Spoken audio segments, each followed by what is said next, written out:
Oke. Salam salam, selamat pagi di Indonesia.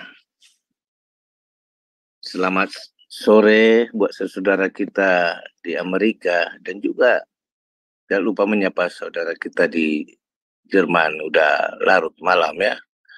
Kita kembali lagi di awal weekend ini dalam renungan pagi di Jum Sema Adonai. Tidak terasa satu minggu kita sudah bekerja dengan segala duka-duka, tapi kita selalu ingat akan persekutuan kita dengan Tuhan melalui renungan pagi. Topik pada pagi hari ini akan dibawakan oleh pendeta dan Nepalungan, yaitu dengan pemilik masa depan. Wow. Baiklah, sebelum kita mulai, kita berdoa dulu. Bapa di surga, terima kasih Tuhan. Engkau layakkan kami untuk melayani. Kau beri kesempatan kami untuk bersekutu satu sama lain di Jum Sema Adonai. Hadirlah Engkau dalam persekutuan kami, Bapa. Engkau perbaharui kami terus, Bapa. Kami tahu dunia ini iblis akan selalu merusak, tetapi anak-anak pilihan-Mu yang telah Engkau pisahkan, Engkau perbaharui terus demi hari, semakin sempurna dan berkenan di hadapan Bapa. Urapilah hamba-hamba-Mu yang terlibat dalam pelayanan ini. IT juga Engkau urapi, Pak Frans, Ibu Heni. Puji-pujian juga Engkau urapi juga Ibu Murni, biar segala pujian menyenangkan hatimu dan kami dikuatkan. Dan juga buat hambanya juga Engkau, Pak Daniel Palungan, Engkau urapi juga, biar setiap perkataannya boleh menjadi rema dalam hidup kami. Dan juga dua-dua sahabat kami juga, kami terbeban buat sesudah kami juga Engkau rapi, Bu Hana. Terima kasih Bapa. Segala kuasa-kuasa kegelapan yang mengganggu renungan pagi kami ikat di dalam nama Tuhan Yesus Kristus. Hanyalah Engkau. Di dalam nama Tuhan Yesus Kristus kami mulai renungan pagi di Jum Sema Adonai. Amin.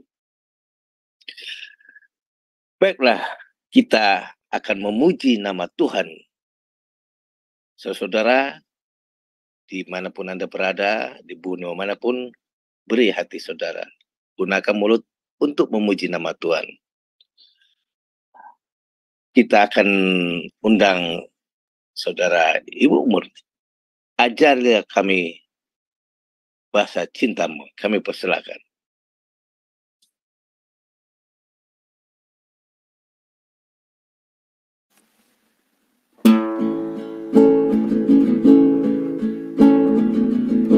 Bapa, ajarlah kami untuk mengerti bahasa cintamu. Ajar kami untuk mengerti bahasa kasih-Mu Tuhan. Karena bahasa kasih-Mu lah yang dapat mempersatukan kami, seluruh umat manusia. Ajarilah kami bahasa cintamu, agar kami dekat padamu ya Tuhanku. Ajarilah kami bahasa cintamu, agar kami dekat padamu.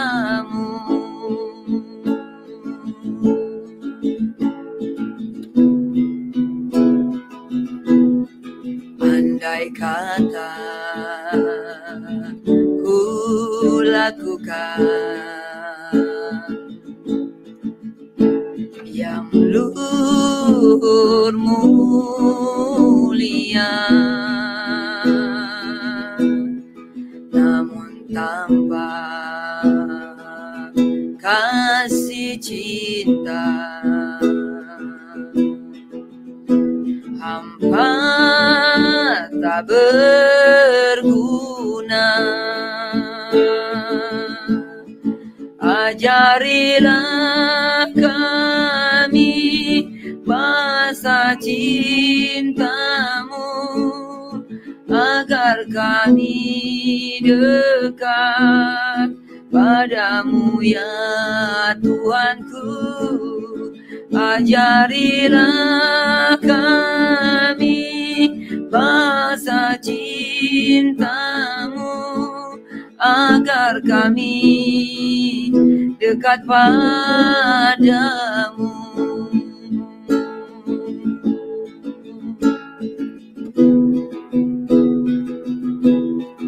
Cinta itu lemah lembut, sabar sederhana.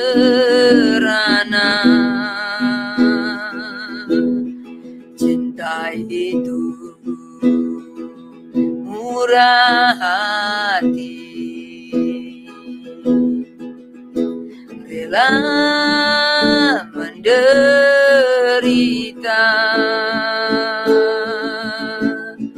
Ajarilah kami bahasa cintamu, agar kami dekat padamu ya Tuhanku. Ajarilah kami bahasa cintamu, agar kami dekat padamu.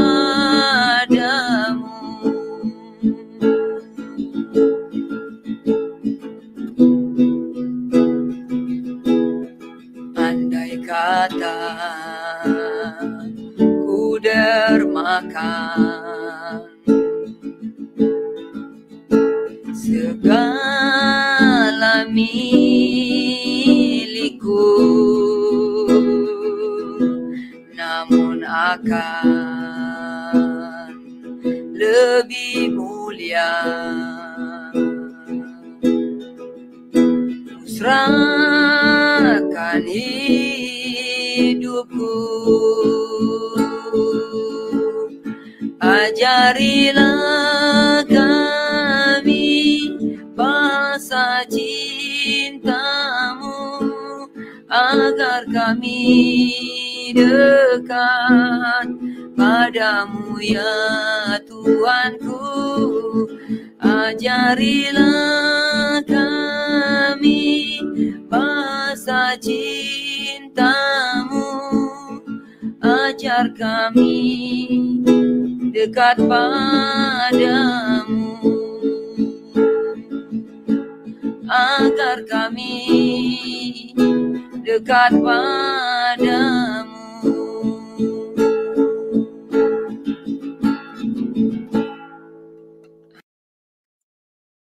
Terima kasih Ibu Murni ya.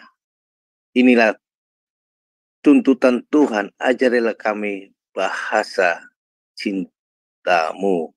Wow. Mungkin kita tahu banyak juga ajaran-ajaran di agama lain. Mereka seperti menyaksikan diri, melakukan ini, melakukan sana. Mereka bisa lakukan itu. Tetapi yang Tuhan maukan, Tuhan sudah berikan bagi kita Roh Kudus, Tuhan berikan bagi kita cinta kasih. Ini harus kita ekspresikan, saudara ya. Mungkin orang kaya bisa membagikan hartanya, bla bla bla, dengan segala kelebihannya, bukan dengan segala kekurangannya, ataupun yang lain, ataupun ada motif-motif lain. Tetapi Tuhan tidak butuh itu. Kita harus praktekkan setiap hari kasih yang dari Allah ya, tanpa pamrih. Dibilang mengasihi musuh kita, wow, itu sangat berat. Tetapi Roh Kudus akan mengajari kita. Itu yang pertama yang harus kita miliki dan kita ekspresikan di dunia yang hari ini sangat sakit ya. Apalagi roh Amalek khotbah minggu lalu semakin menggebu-gebu. Manusia tidak punya rasa kasih lagi. Kalau kata kita tegaan, kok tega yang melakukan ke saudaranya ya, adiknya bla bla bla, kok tega. Atau juga anak atau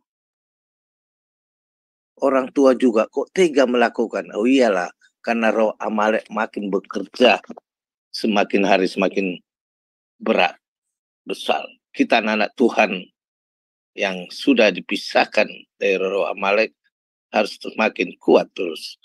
Baiklah, kita akan mendengarkan firman Tuhan, pemilik masa depan. Wow, kita selalu merindukan masa depan yang lalu masa depan yang bagaimana? Inilah jawabannya dari firman Tuhan. Kami persilakan Pak Daniel Palungan. Shalom saudara-saudara yang saya kasih di dalam Tuhan Yesus. Selamat berjumpa kembali. Kita percaya karena anugerah Tuhan kita ada sebagaimana kita ada, dan karena itu maka kita harus selalu mengucap syukur dan harus terus bergiat untuk memuliakan nama Tuhan.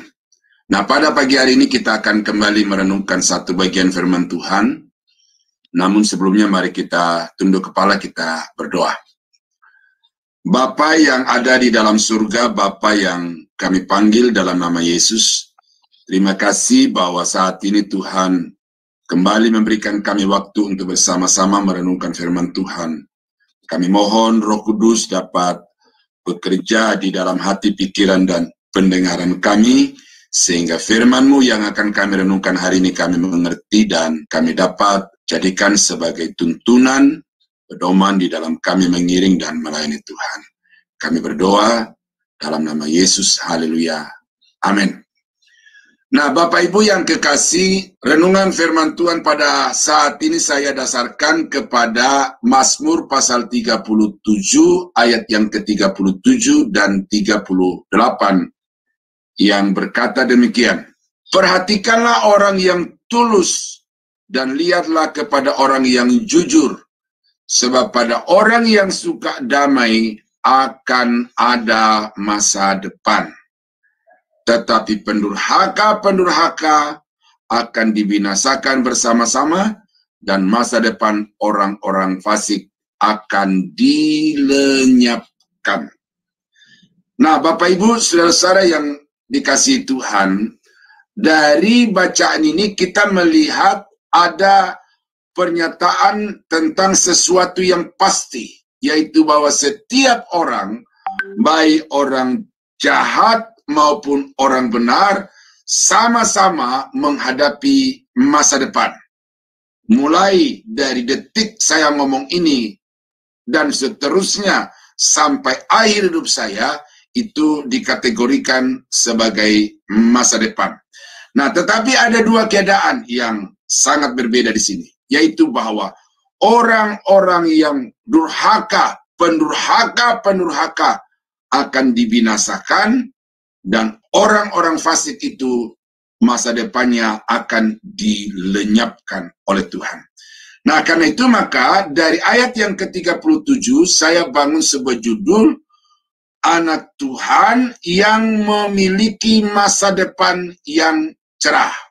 Ya, atau pemilik masa depan yang cerah. Orang-orang Kristen, orang-orang percaya, anak-anak Tuhan yang memiliki masa depan yang cerah. Sebagai manusia yang berpikir, saudara-saudara, satu hal yang seringkali membuat banyak orang mengalami depresi di dalam kehidupannya adalah karena tidak dapat menghadapi masa depan secara pasti. Banyak orang-orang tua yang juga stres oleh karena mereka tidak mampu untuk mempersiapkan anak-anak mereka menghadapi masa depan yang kian hari persaingan semakin tajam, semakin tinggi, dan anak-anak atau orang-orang generasi-generasi muda yang tidak memiliki kelengkapan untuk masa depan, maka orang-orang itu akan tersisihkan. Karena secara alami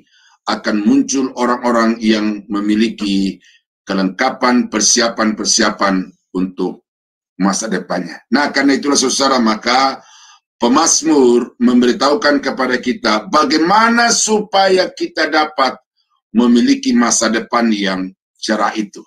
Kiat-kiat orang-orang percaya dapat memiliki masa depan yang cerah.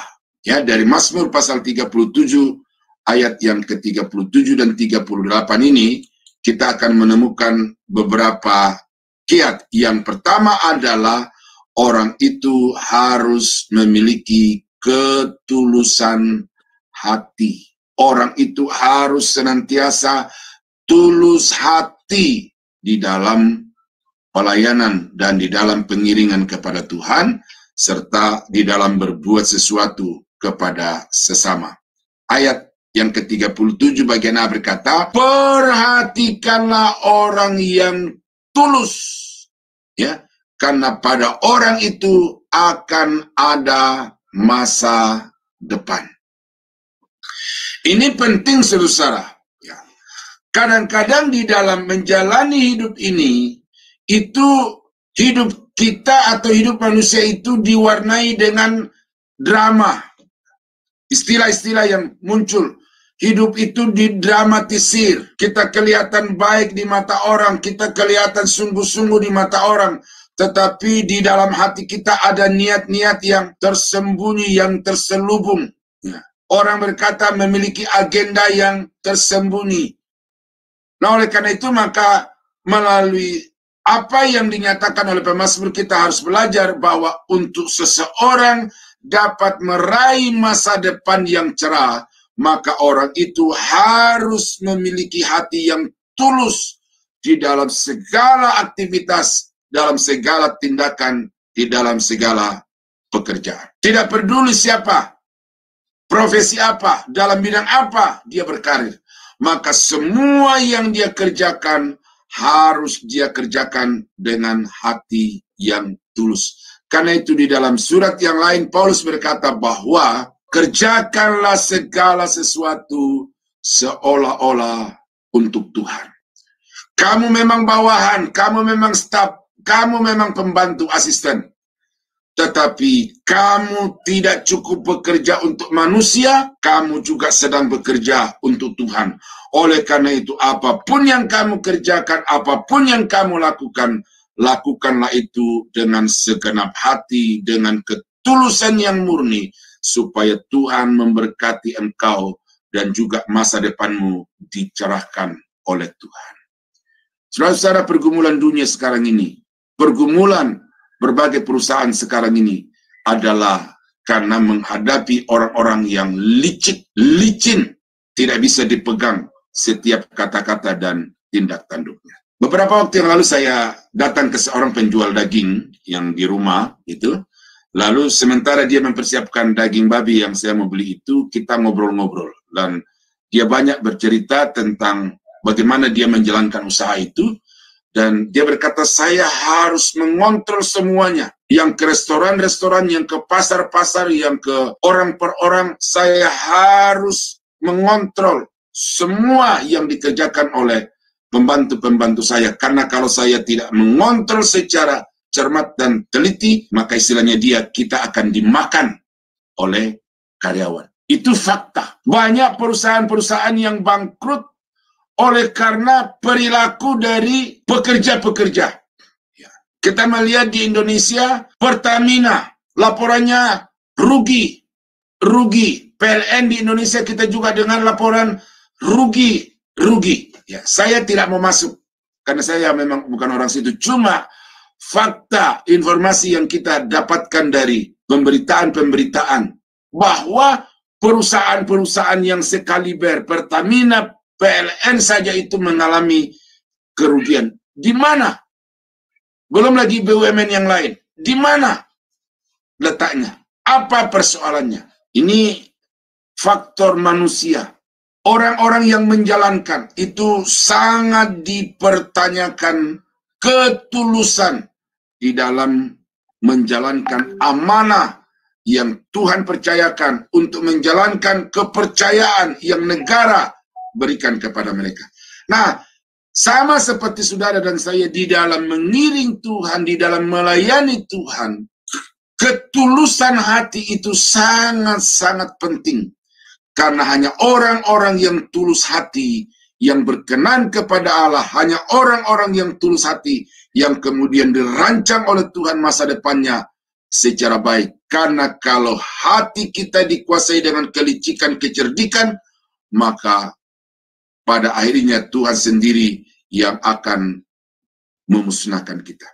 Nah, ada beberapa ayat yang saya perlu bacakan kepada Bapak Ibu. 1 Raja-Raja pasal 9 ayat yang keempat dan 5. Mengenai engkau, jika engkau hidup di hadapanku sama seperti Daud ayahmu, dengan tulus hati dan dengan benar, dan berbuat sesuai dengan segala yang kuperintahkan kepadamu. Dan jika engkau tetap mengikuti segala ketetapan dan peraturanku, maka masa depanmu, ini masa depan, maka aku akan meneguhkan takhta kerajaanmu atas Israel untuk selama-lamanya, seperti yang telah kujanjikan kepada Daud ayahmu, dengan berkata, keturunanmu tak akan terputus dari takhta kerajaan Israel. Jadi, bagi Daud yang sudah selesai dengan tugasnya, ya, karena dia telah mangkat, dia telah dipanggil oleh Tuhan, dan sekarang generasinya, yaitu Salomo, yang akan naik takhta untuk terus memimpin Israel umat Tuhan itu di tengah-tengah dunia ini, kita melihat bahwa Tuhan telah memberikan kepada Daud masa depan yang cerah. Oleh karena dibawa kepemimpinan Daud, maka kerajaan Israel itu mencapai puncak kejayaannya, karena dia bangkit sebagai negara yang superpower pada masa pemerintahan Raja Daud. Salomo mewarisi kerajaan itu pada puncak-puncak kejayaannya.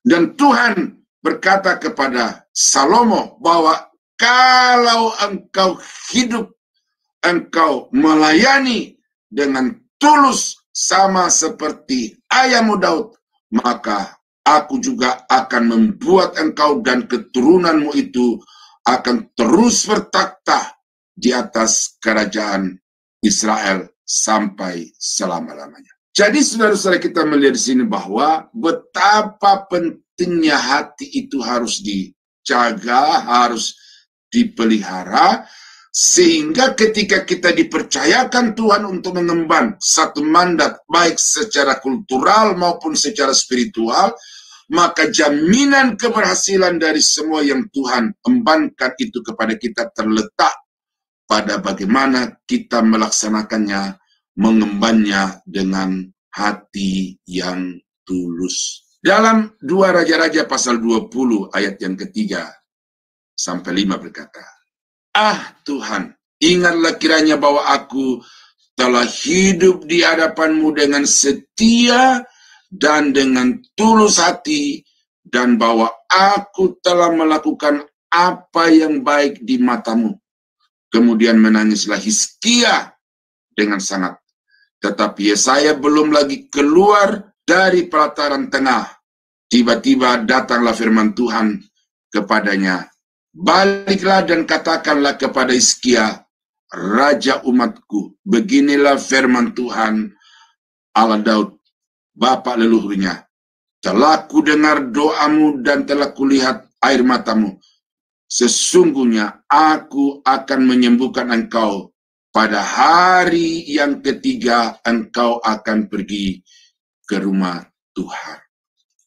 Masa depan bukannya dia dilihat dari kesuksesan karir, tetapi masa depan juga dapat dilihat dari bagaimana kita bisa hidup sehat, hidup kuat. Jadi masa depan yang cerah, masa depan dengan karir yang cemerlang, masa depan dengan keadaan tubuh yang sehat segar, itu janji Tuhan. Tapi bagaimana untuk kita bisa meraih itu di dalam kehidupan kita? Maka satu syarat yang Tuhan minta adalah supaya kita hidup tulus di hadapannya. Hizkia, saudara, itu sudah divonis dia akan mati. Sudah diperintahkan oleh Tuhan untuk kemudian membuat surat wasiat karena dia akan mati.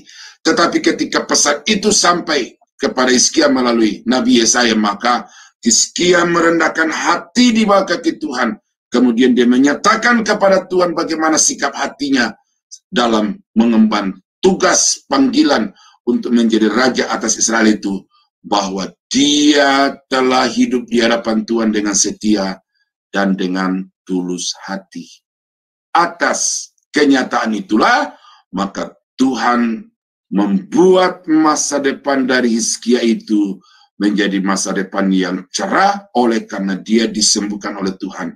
Dia berkata bahwa dalam tempo 3 hari engkau tidak akan ada di tempat tidur lagi, tetapi di dalam tempo 3 hari engkau sudah akan pergi ke bait Allah untuk menyembah aku. Nah, jadi saudara kekasih dalam Tuhan, ini satu ajaran, satu himbauan, satu peringatan bagi saudara dan saya, bahwa di dalam mengemban tugas yang diembankan Tuhan kepada kita, mari kita melakukan dengan segenap hati, dengan tulus dan dengan setia. Itu kiat yang pertama untuk dapat memiliki masa depan yang cerah, maka kita harus melakukan tugas panggilan kita itu dengan tulus ikhlas di hadapan Tuhan. Jangan dengan bulus licik, tetapi dengan tulus ikhlas. Yang kedua, apa yang dikatakan di dalam ayat yang ke-37 bagian B, bahwa orang yang memiliki masa depan yang cerah adalah orang yang memiliki sikap jujur, melakukan segala sesuatu dengan jujur. Ini kualitas hidup, kualitas pekerja, kualitas pelayan, kualitas semua bidang kehidupan yang dituntut dan yang diharapkan adalah bagaimana supaya setiap orang itu mengerjakan segala sesuatunya dengan jujur. Kejujuran merupakan satu barang langka. Korupsi di mana-mana, tipu menipu di mana-mana, berperilaku licik terjadi di mana-mana. Bukan hanya kepada bangsa, bukan hanya kepada perusahaan, tetapi bahkan di dalam gereja terjadi perilaku-perilaku yang licik, yang menguntungkan diri sendiri, tetapi kemudian mengingkari tanggung jawab untuk membangun jemaat yang sesuai dengan kebenaran firman Tuhan. Mengapa saya katakan ini susah? Karena dari tinjauan hermeneutik, tinjauan homiletik, sebagai seorang dosen hermeneutik, sebagai seorang dosen homiletik, saya tahu bahwa ada banyak khotbah-khotbah di YouTube dan juga yang saya dengar di secara langsung itu mereka telah memanipulasi ayat-ayat Alkitab. Entah mereka sadar, entah tidak, entah mereka sengaja atau tidak. Tetapi banyak orang-orang yang telah mengkhotbahkan ayat-ayat Alkitab itu secara tidak jujur, oleh karena mereka mempergunakan ayat-ayat tertentu untuk melampiaskan semua rasa, semua emosi yang ada di dalam hati mereka. Ada seorang pendeta yang begitu kesalnya kepada pengerjanya, lalu dia mengirim surat kepada saya, dia berkata, serahkan orang ini kepada iblis, supaya iblis menggojok tubuhnya. Jadi bagaimana dia murka kepada pengerja di gereja itu, oleh karena dia pikir pengerja ini tidak sesuai dengan apa yang dia inginkan. Dan dia kutip ayat Alkitab untuk menghukum pengerja itu. Banyak ayat-ayat dari mimbar yang disampaikan kepada jemaat itu bertujuan bagaimana untuk memotivasi, bagaimana untuk mendorong jemaat itu memberi sebanyak-banyak daripada apa yang mereka miliki. Tujuannya apa? Untuk memperkaya diri sendiri, memperkaya keluarga sendiri. Jadi saudara-saudara kekasih dalam Tuhan, ketidakjujuran itu ada di mana-mana. dalam segala bidang profesi, dalam segala bidang kehidupan, ketidakjujuran ada di mana-mana. Dan itu sebabnya kita melihat bagaimana masa depan dari gereja, masa depan dari perusahaan, masa depan dari satu bangsa itu menjadi suram oleh karena di dalamnya ada pekerja-pekerja yang tidak jujur. Saya bacakan beberapa ayat, saudara. Ayub pasal 2 ayat 3. Firman Tuhan kepada iblis, apakah engkau memperhatikan hambaku Ayub? Sebab tiada seorang pun di muka bumi seperti dia, yang demikian saleh, yang demikian jujur, yang demikian takut akan Allah, dan yang demikian menjauhi segala kejahatan. Ia tetap tekun di dalam kesalehannya, meskipun engkau telah membujuk aku melawan dia untuk mencelakakannya tanpa alasan. Jadi, bagaimana Tuhan di sini memberikan suatu pernyataan yang kuat kepada iblis, bahwa Ayub itu adalah seorang yang jujur di dalam menjalani hidupnya, di dalam menjalankan usahanya, di dalam berbakti kepada Tuhan. Dia jujur. Dia tidak memanipulasi situasi, dia tidak memanipulasi ritual-ritual keagamaan, tetapi apa yang dia lakukan dengan sejujur-jujurnya. Kita melihat bahwa memang Ayub jatuh ke dalam berbagai-bagai pencobaan. Satu pencobaan yang menurut saya tidak ada seorang pun yang bisa sanggup untuk menghadapi dan kuat untuk menjalani kehidupan yang seperti itu. Itu maka kita melihat banyak orang yang gantung diri, banyak orang yang minum racun, banyak orang yang buang diri ke dalam jurang, gantung diri dan lain sebagainya. Banyak orang yang datang ke dokter untuk disuntik mati karena tidak kuat untuk menjalani hidup ini. Ayub, saudara, mengalami satu keadaan yang sangat-sangat menderita, diizinkan oleh Tuhan untuk sampai kepada titik nadir kehidupannya. Bahkan istrinya yang tadinya sudah sepakat sehidup semati, susah senang dijalani bersama-sama, tetapi sampai kepada satu titik, istrinya pun berkata, Ayub, untuk apa lagi engkau berbakti kepada Allahmu? Kutukilah dan matilah. Tetapi Ayub, saudara, tidak mundur sedikit pun. Dia tetap mengikut Tuhan. Dia tetap berlaku jujur di hadapan Tuhan. Dia berkata, masa akan menerima yang baik dari Tuhan, sedangkan yang buruk kita tidak menerima. Dia jujur menjalani hidup ini, bahwa hidup kita ini dibawa kendali daripada Tuhan. Karena itu, saya harus mempertanggungjawabkan hidup ini kepada Tuhan. Itu sebabnya kalau kita baca di dalam pasal 42 ayat yang ke-8, oleh sebab itu ambillah 7 ekor lembu jantan dan 7 ekor domba jantan dan pergilah kepada hambaku Ayub. Ini perintah Tuhan kepada sahabat-sahabat Ayub, ya, yang dari pasal-pasal 3 dan seterusnya itu, mereka itu mencecar Ayub dengan berbagai tuduhan. Ayub, kamu dihukum. Ayub, kamu berkata kamu jujur, tetapi kamu sebenarnya tidak seperti itu di hadapan Tuhan. Seterusnya, sampai hampir habis kitab Ayub itu. Tetapi kemudian Tuhan membuktikan bahwa Ayub itu tidak seperti yang dituduhkan oleh teman-temannya, dan karena itu sahabat-sahabatnya diminta oleh Tuhan untuk pergi meminta pengampunan dari Ayub. Ya, lalu persembahkanlah semuanya itu sebagai korban bakaran untuk dirimu, dan baiklah hambaku Ayub meminta doa untuk kamu, karena hanya permintaannya lah yang akan kuterima, supaya aku tidak melakukan aniaya terhadap kamu. Mengapa? Sebab kamu tidak berkata benar.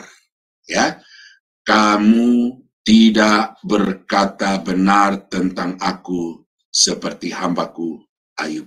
Ini dasar yang juga saya katakan di poin 1 tadi itu, bahwa ada banyak pendeta-pendeta yang tidak jujur di dalam pemberitaan Injil. Karena sama seperti sahabat-sahabat Ayub, mereka sepertinya berbicara atas nama Tuhan.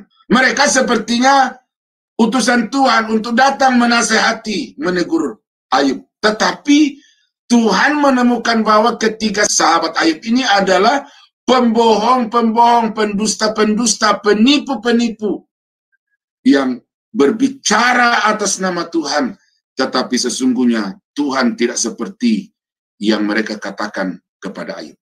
Nah, hati-hati saudara-saudara, terutama pelayan-pelayan Tuhan, hati-hati di dalam menyampaikan firman kepada jemaat. Jangan sampai saudara menjadi pendusta oleh karena saudara tidak mengatakan kebenaran firman itu sebagaimana firman itu adanya. Ada banyak contoh-contoh untuk saya bisa sampaikan di sini. Tetapi karena ini singkat waktunya, maka saya hanya memberikan pernyataan dasarnya bahwa sebagai seorang anak Tuhan, sebagai seorang hamba Tuhan, kita harus berlaku jujur, kita harus melakukan kebenaran di hadapan Tuhan sebagaimana kebenaran itu, supaya dengan demikian masa depan kita menjadi cerah. Nah, Amsal ini dari seorang yang sangat berhikmat di dalam Alkitab, yang meneliti seluruh aspek kehidupan di bawah kolong langit ini, khususnya manusia. Dia menemukan berkata, ya, Amsal 14:11, rumah orang fasik akan musnah, tetapi kemah orang jujur akan mekar. Tuh, kemah orang benar akan mekar. Artinya apa, saudara? Kesejahteraan, kemakmuran, perkembangan ekonomi orang itu karena dari kemah bertumbuh menjadi rumah. Sebaliknya kalau orang fasik, rumah menjadi musnah, lalu kemudian menjadi pondok-pondok yang kita melihat di berbagai dunia dengan adanya bencana-bencana itu.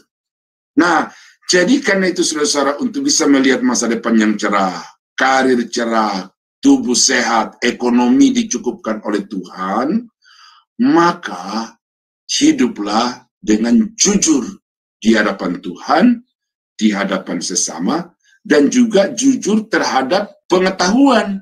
Ini saya sampaikan, tadi sudah singgung masalah profesi kependetaan yang tidak jujur kepada disiplin ilmunya, tetapi saya temukan juga dari pernyataan-pernyataan bahwa ada banyak orang hukum yang diharapkan menjadi penegak hukum, tetapi tidak jujur kepada ilmu hukum yang mereka sandang itu, yang mereka emban, yang mereka miliki itu.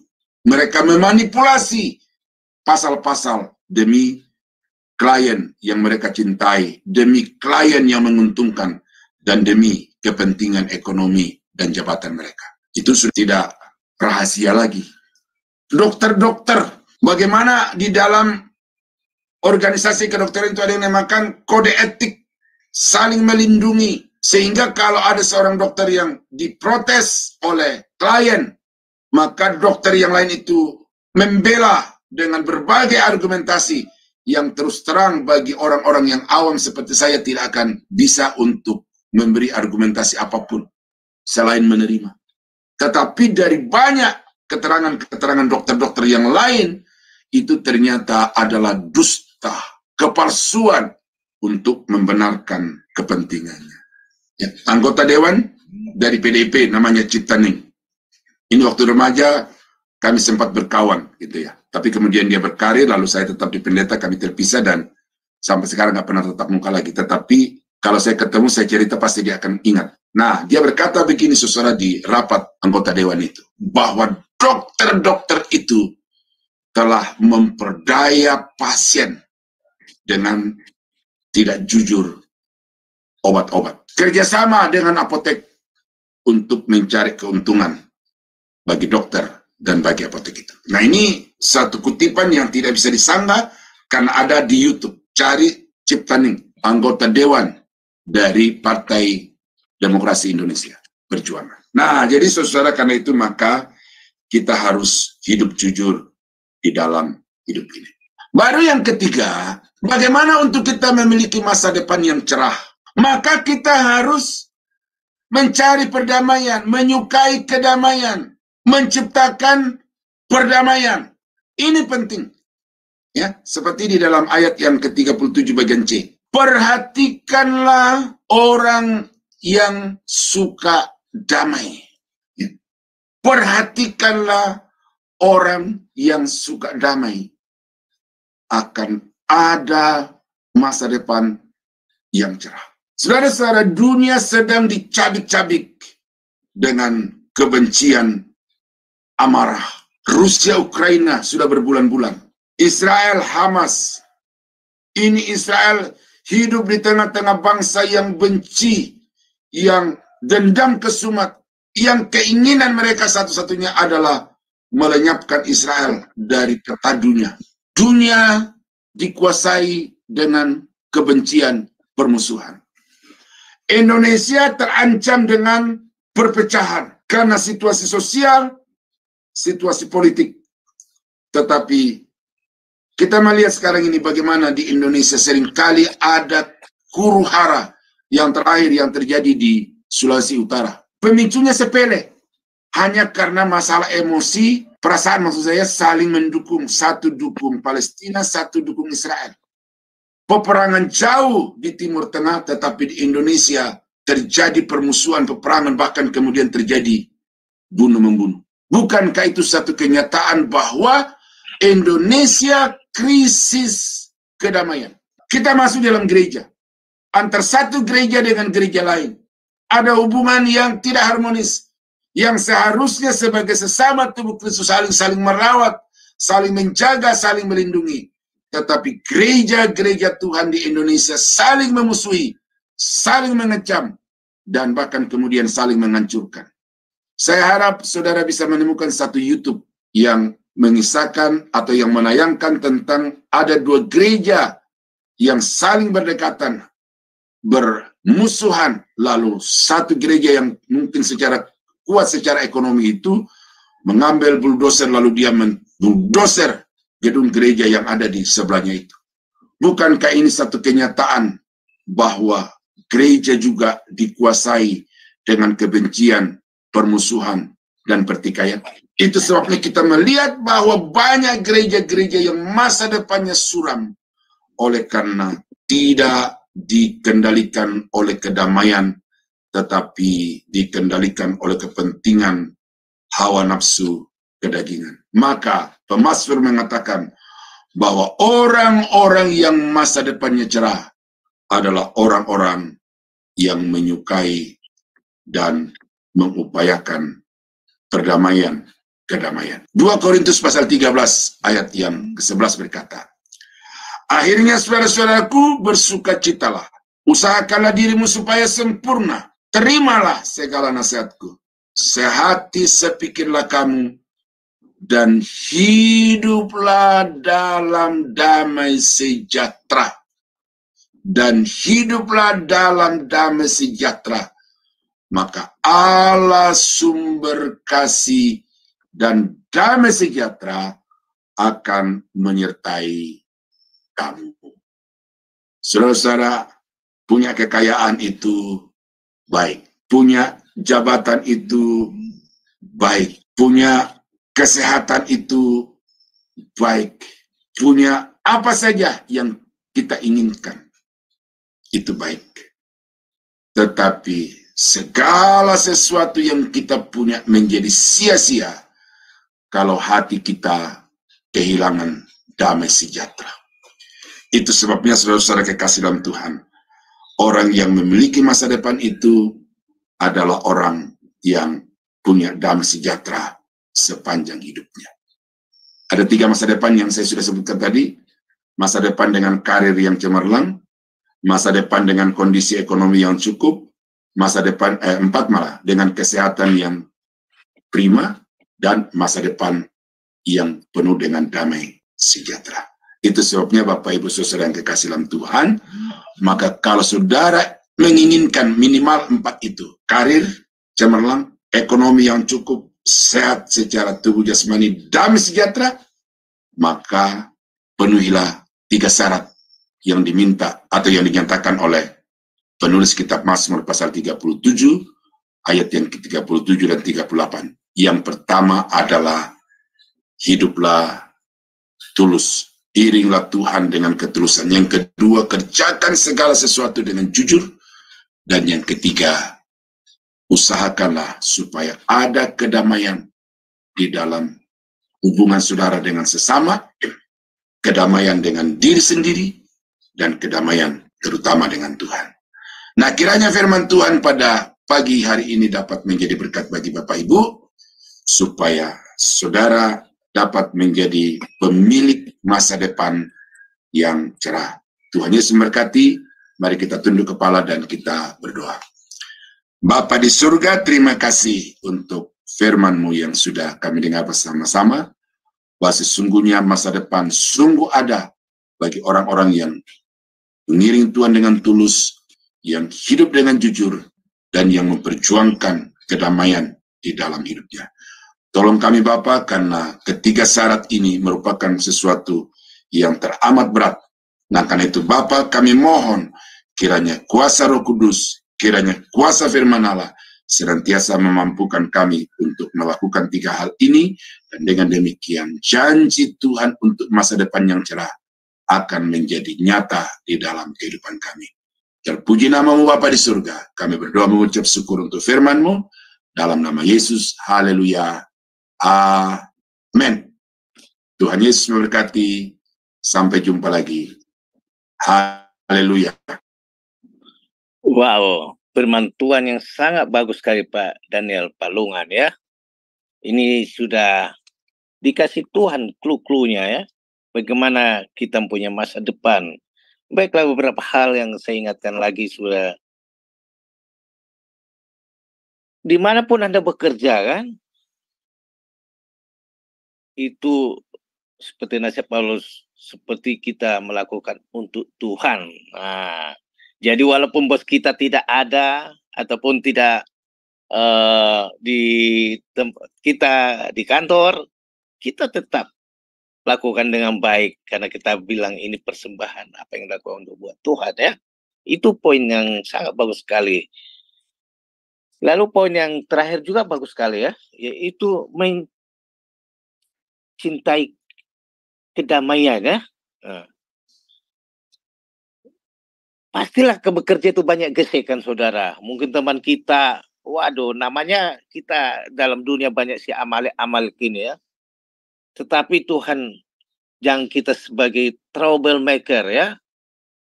Bagaimana caranya? Tentu kalau buat kedamaian, kita cinta kedamaian, pasti ada pengorbanan dari kita ya. Sehingga teman kita mencurangi jam kerjanya atau menyisakan pekerjaan yang pekerjaannya, udah kita kerjakan semampu kita sambil berseru, tolong Tuhan, teman saya ini betul-betul membuat saya susah ya. Jangan berdebat bla bla bla, jangan lapor-lapor ke bos, tapi dengan hikmat Tuhan akan tuntun itu semua. Nah, inilah clue-cluenya saudara, supaya kita dipromosikan kalau kita bekerja apapun saat ini. Baiklah, kita nyanyikan satu pujian yang dibawakan oleh saudara kita dari Jerman yang jauh-jauh menyanyikan buat kita, Ibu Murni ya. Si Jawa Timur dari Barat, kami persilahkan.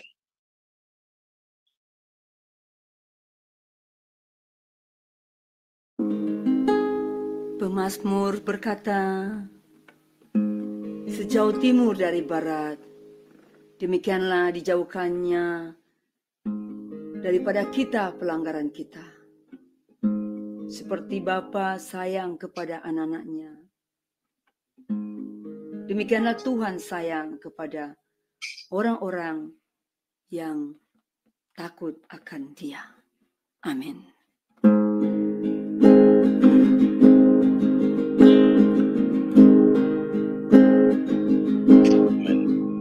Terima kasih Tuhan.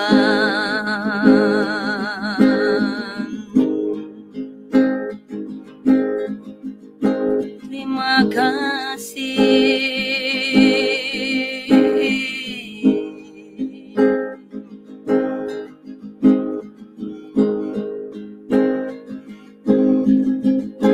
Sejauh timur, Silakan menyanyi saudara. dari barat, Benar Tuhan. Engkau membuang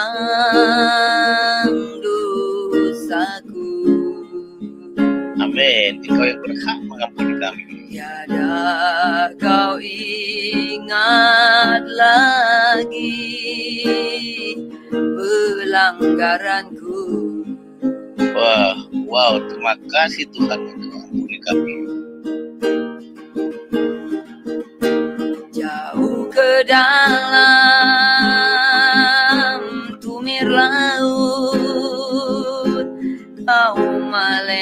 melemparkan dosaku. Terima kasih Tuhan, kesalahan kami sudah Kau tebus. Tiada Kau perhitungkan kesalahanku. Amin, amin. Betapa besar kasih pengampunanmu Tuhan. Engkau mati di salib untuk mengampuni kami Tuhan. Tak Kau pandang hina hati yang hancur. Amin, amin. Terima kasih. Ku berterima kasih. Oh benar Tuhan, biar kami mengucapkan kepadamu ya Tuhan. Pengampunan yang Kau beri, pulihkan ku. Amin, amin Tuhan. Terima kasih. Pengampunan yang Kau beri, pulihkan ku.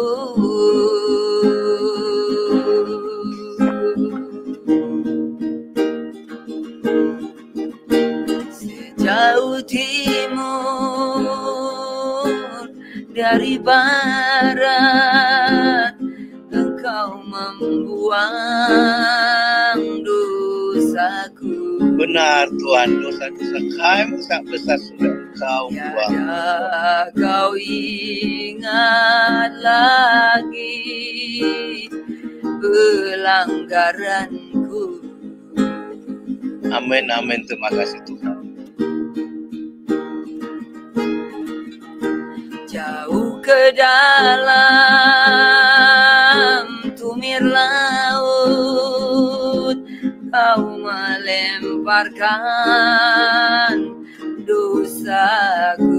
Dosa-dosa mesti merah kami Tuhan sudah hapuskan. Tiada Kau perhitungkan kesalahanku.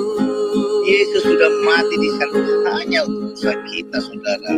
Mari kita merayakan baik. Betapa besar kasih.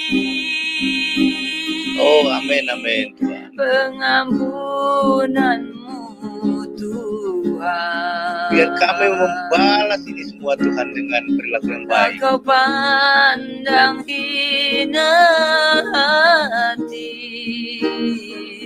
yang hancur. Amin, amin Tuhan. Ku berterima kasih kepadamu ya Tuhan. Pengampunan yang Kau beri, pulihkan ku.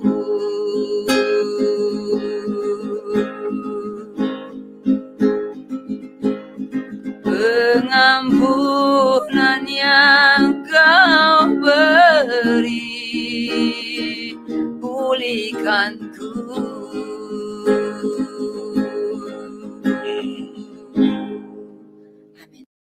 Wow, pujian yang sangat indah sekali ya. Dosa-dosa kita sudah dihapuskan ya, yang mungkin selama ini selalu menuduh kita, membebani kita, tapi Tuhan sudah hapuskan. Tapi saudara juga harus ada umpan balik dari diri kita. Kita harus menghargai ya. Jangan kita salibkan Tuhan kedua, ketiga, atau keempat, atau seterusnya. Cukup satu kali. Kita harus berubah.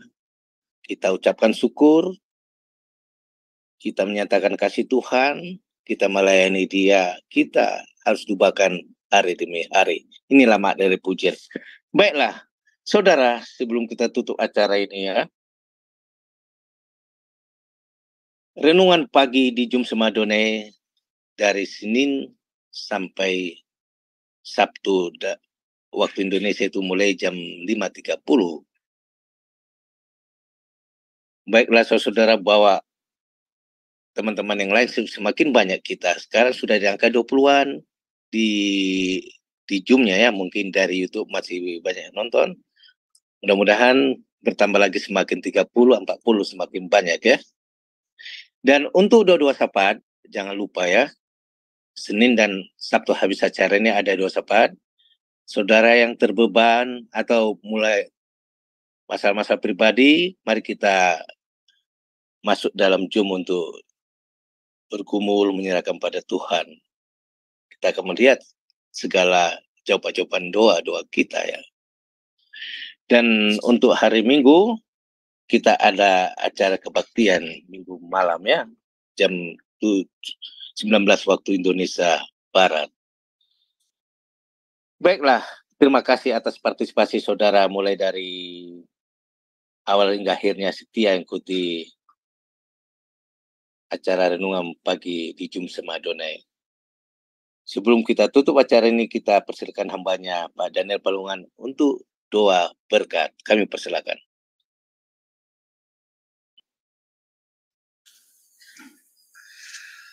Bapa di surga, terima kasih karena Tuhan sudah berkenan memberikan kami kesempatan bersekutu dengan Engkau di pagi hari ini. Kami berterima kasih bahwa kami diberkati oleh Tuhan dalam persekutuan dan renungan pagi Sema Adonai hari ini.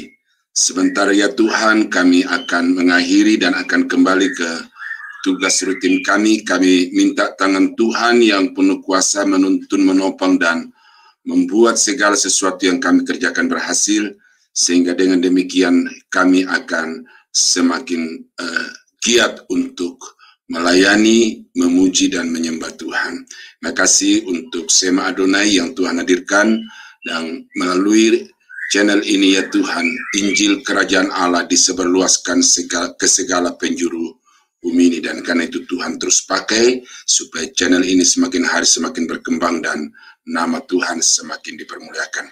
Kami berdoa, kami berterima kasih untuk renungan pagi Sema Adonai yang sudah diberkati oleh Tuhan. Sidang jemaat yang dikasihi Tuhan, kiranya anugerah dari Allah Bapa di dalam surga, damai sejahtera dari Tuhan kita Yesus Kristus, serta persekutuan kuat kuasa Roh Kudus, kiranya menyertai kita sekalian dari sekarang sampai selama-lamanya.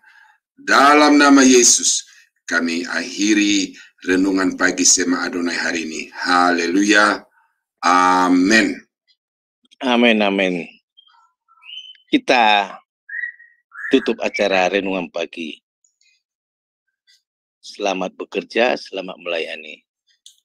Tuhan besertai kita. Amin.